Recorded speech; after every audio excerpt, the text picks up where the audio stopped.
ordinary horse with the speed of light, a cloud of dust, and a hearty hi-yo silver. The Lone Ranger.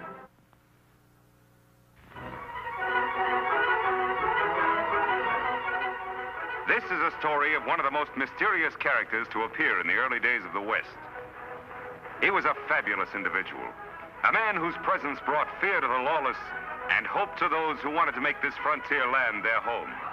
He was known as the Lone Ranger. Far from civilization, in a desolate canyon of the Southwest, are the graves of a patrol of Texas Rangers, victims of an ambush laid by the infamous Cavendish gang. One grave, however, differs strangely from the other 5, for it contains no corpse. Now on the canyon walls, a desperate battle is being fought.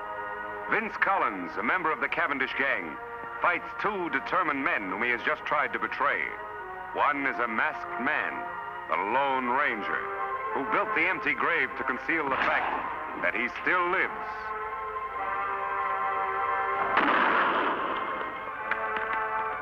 The other is Tonto, the Lone Ranger's Indian companion.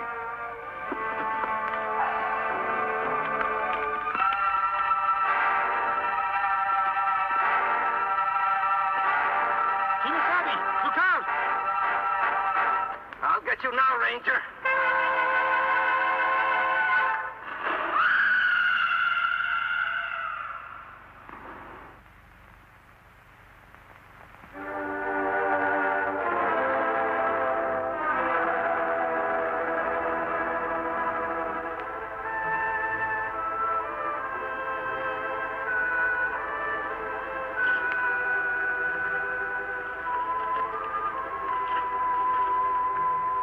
Him dead, Kimosabe, but me glad. Him deserve to die. No, Tonto. No one should have his life end like this. Better him dead.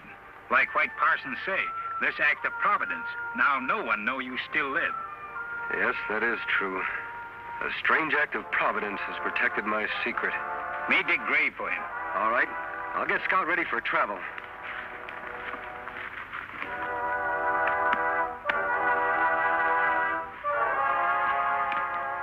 Fella.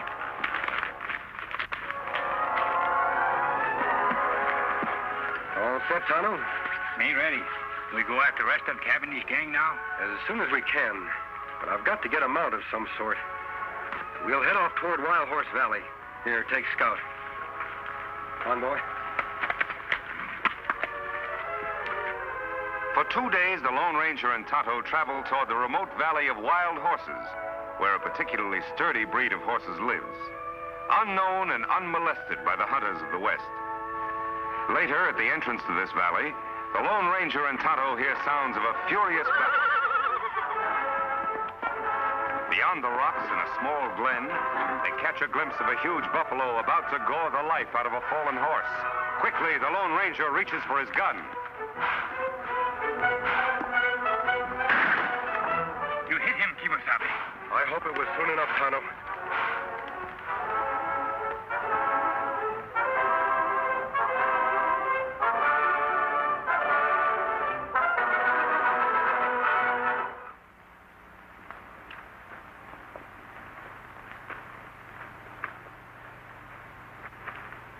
Buffalo dying. Horse look bad. Me shoot him? No, Tonto. I'm going to try to pull him through. Well, old fellow, you're in bad shape. A lot of bumps and bruises. Tonto, get some rags from the supplies and bring the canteen. Me do. So, in an instant, the Lone Ranger has made a momentous decision, for he has recognized the sterling qualities of the animal he has saved. For some time, the masked man in the Indian camp beside the wounded horse, tending his battle hurts and caring for him as best they know how. Now, human hands have done all they can to help nature in healing the animal's wounds. Me get bridle and lariat. Him run away. No? Wait, Tonto.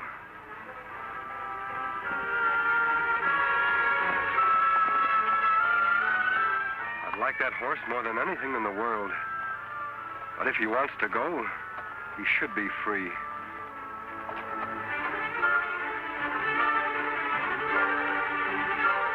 Him a beauty. Like mountain with snow. Silver white. Silver. That would be a name for him. Here, Silver. Come back, big fellow. Come on, Silver. Come back, big fellow. Come on, Silver. Me get bridle now. Him come back. No, he wouldn't take a bit. I'll use a hackamore for the time being.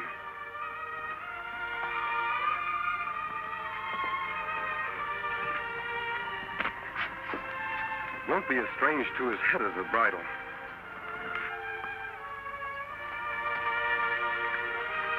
There.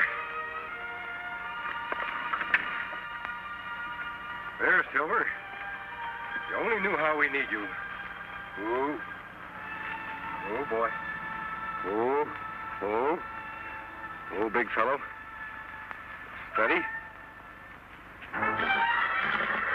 We're going to do a lot of riding together. We're going to be pals, aren't we, Silver? A few days later, after the horse has recovered his strength, the Lone Ranger tightens the saddle on the back of the white stallion. Quickly, the masked man mounts, and for the first time in his life, Silver bears weight upon his back. Soon, under expert and gentle guidance, the horse quiets and responds quickly to the Lone Ranger's lead.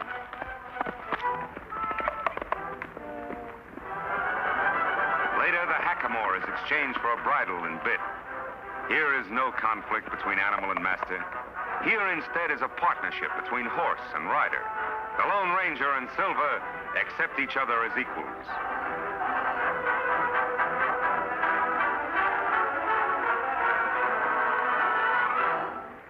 He's a beauty, Tonto.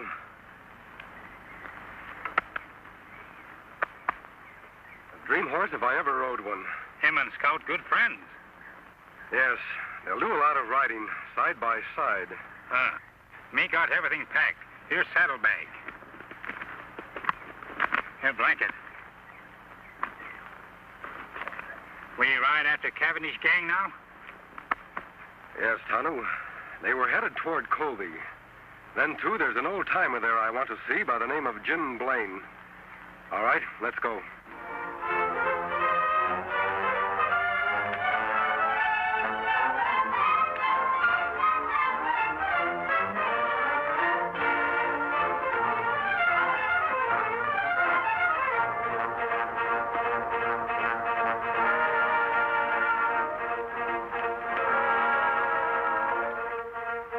There it is, Tonto.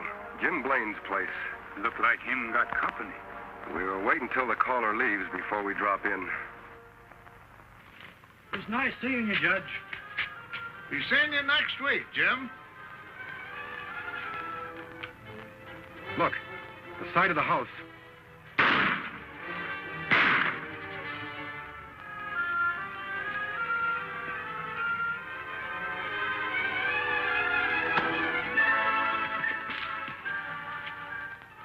Come on. Got him, Chief. Good. But he winged me. Is he out? Cold. He won't be seeing life for hours. Trade guns. Say, you're bleeding bad. Yeah, must have hit an artery. You get on the road pronto and spread the news to the shoot and then get me a doc. I'll meet you at the Glen. All right. Someone's coming. We gotta clear out of here fast.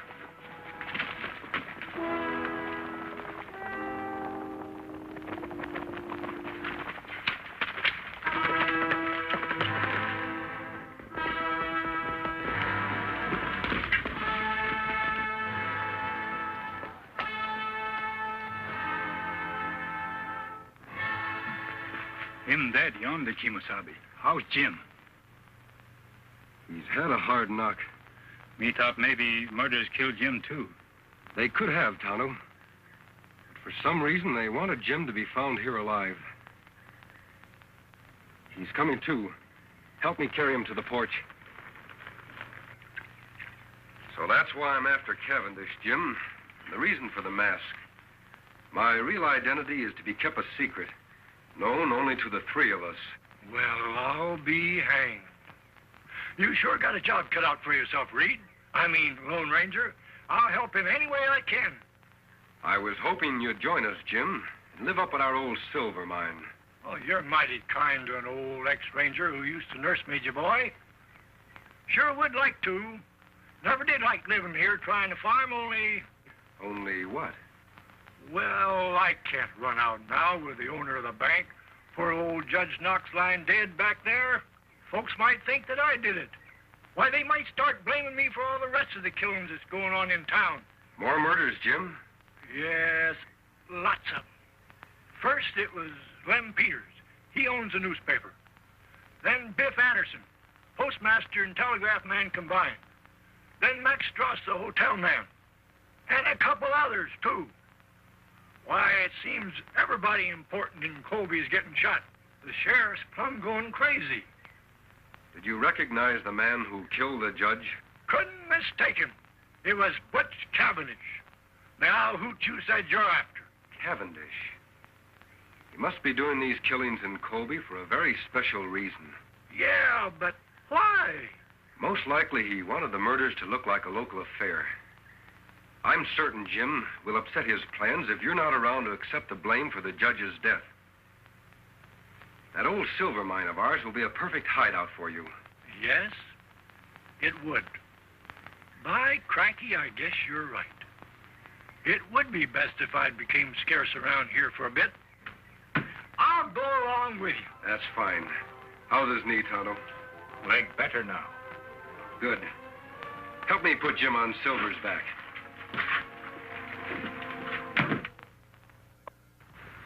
A few hours later, after a tedious ride over winding trails and unknown paths, the Lone Ranger, Jim, and Tonto approached the site of the secret silver mine.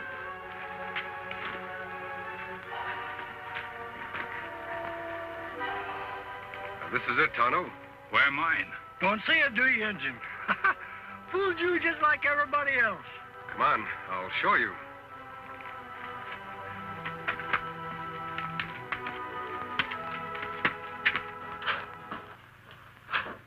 Here we are, Tonto.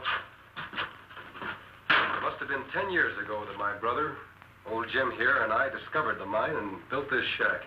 9 years ago this spring. Still no see mine. Over here, Tonto. It's under the bunk. There. Yep, one of the richest veins of silver ever found in these here parts. I never thought I'd care about digging up the ore. That is, until now. Water there, too. That's a spring we were cleaning out when we found the vein. We drained the water to get to the silver ore. Jim, you and I can fix up this place while Tonto goes into town for the sheriff. His name is Taylor, isn't it? Yep, old Two-Gun is still on the job. All right, Kimosabe. When you find the sheriff, tell him you know where Jim Blaine is. He'll come with you. That's good. Me go now.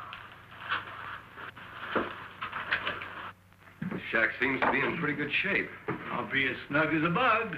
All I want out of this place is enough silver for some immediate needs. Other than that, all you can dig is yours. Oh, now I couldn't. You're entitled to it, Jim. You'll have to do all the work. You know, I could refine a little ore right here. That's just what I want you to do, Jim.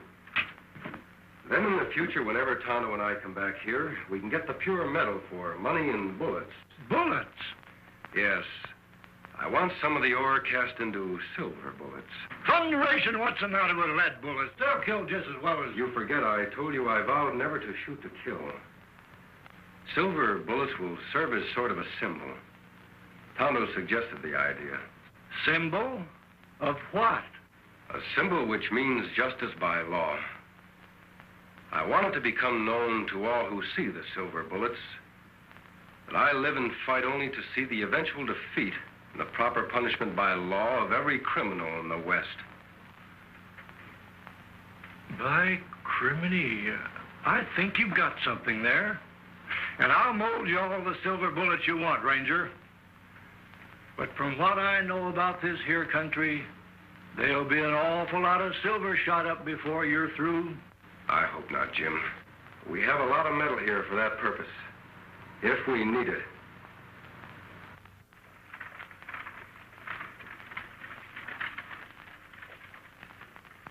Now, those dirty killers. I wish I knew where to look for them first. Now, Pete, you look up in that old creek section for Jim. Lem, go get Creel and fetch the Doc's body and bring it back into town. This is a fine time for Doc Drummond to be missing. Jim Blaine disappearing. I never suspected he'd ever have anything to do with these killings. Sheriff. Well, go away, Indian. Can't you see I'm busy? Now, Bill Keefe says that Jim's horse is still at his farm. So he must have gone off on foot. Now, he can't be very far. Sheriff. Me know where Jim Blaine is. Look, Indian, will you go away, please? Can't you see I'm busy with these men? What'd you say? Me know where Jim Blaine is. Him want to see you.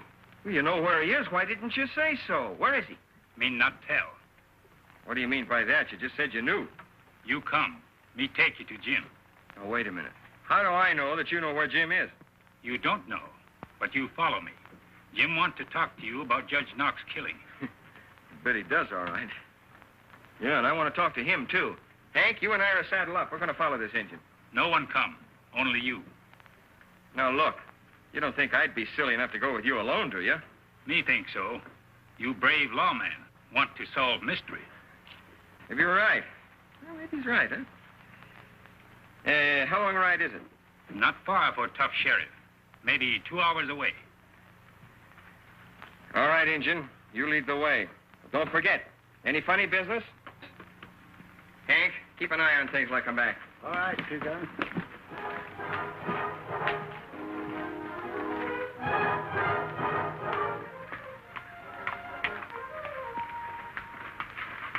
Just a minute, stranger. Down the gun, Sheriff. I can explain. Howdy, Two-Gun. Jim, what the Sam Hill's going on here? Who are these people? Who's this masked man? What about Judge Knox shooting? Somebody's got a heap of explaining to do. And after the killers knocked me out and changed guns with me, my friend and his engine pal brought me here. It's a very interesting story, Jim. What's more interesting, maybe, is that you've convinced me the masked man here is fighting on the right side of the law. I'm glad you're convinced, Sheriff. So Butch Cavendish is the judge's murderer, huh? Yep. And right now he's somewhere in this here vicinity, wounded, with my bullet in him. Wounded, huh? Say, maybe that explains something. Old Doc Drummond's the only doc in these parts, and he's missing. 10 to 1 he's been fetched to fix up Cavendish. Yeah, problem now is, where's Cavendish hiding out? He left a trail leading away from Jim's farm. I think I might be able to follow it, Sheriff. Good, I'll get some men from town. That'll take too much time. It would be quicker for you to come with me now. Tonto can ride to town. Me do, then follow your trail. All right, Injun. See my man Creel at the office. He'll get some men. What's it late, Jim?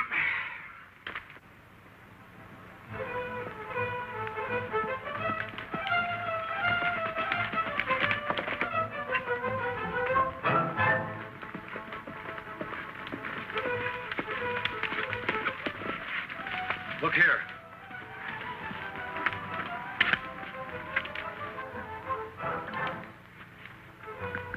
Wagon tracks. Cavendish was followed by someone in a wagon, and a horseman riding alongside of it. Those tracks were made by Doc Drummond's rig. He's got the only narrow rims around here. So far, so good. Let's go.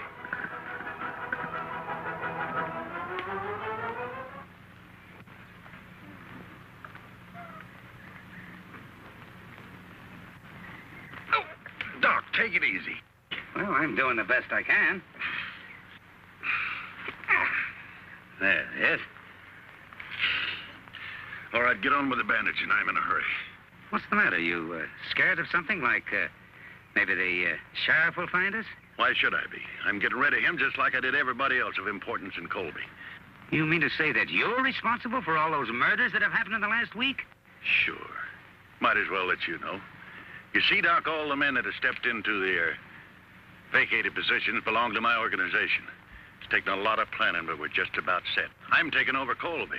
Well, why are you telling me this? I'm going to be needing sawbones in my organization, and I've just decided you're going to be him. Like blazes I am. I'd die before I'd help a pack of coyotes like...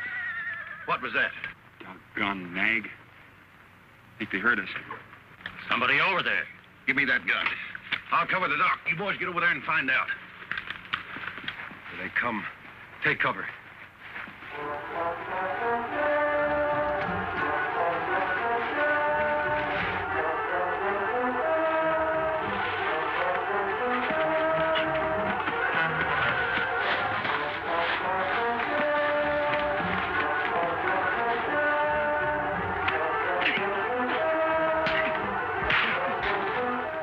Relax, Doc.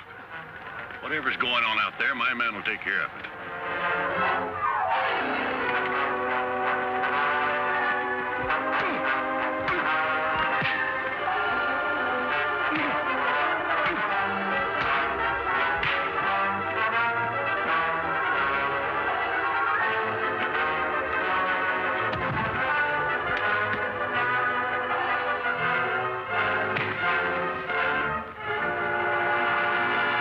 Hold it. Much obliged, partner. Watch these men, Sheriff. I'll go help the doc.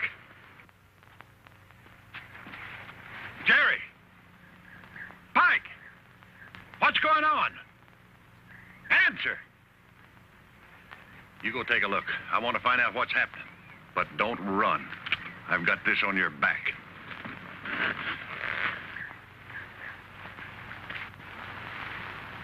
Cavendish, drop that gun. All right, Sheriff. Bring in the others.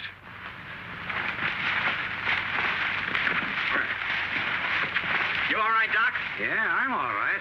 Who's the masked man? He's on the side of the law. Well, this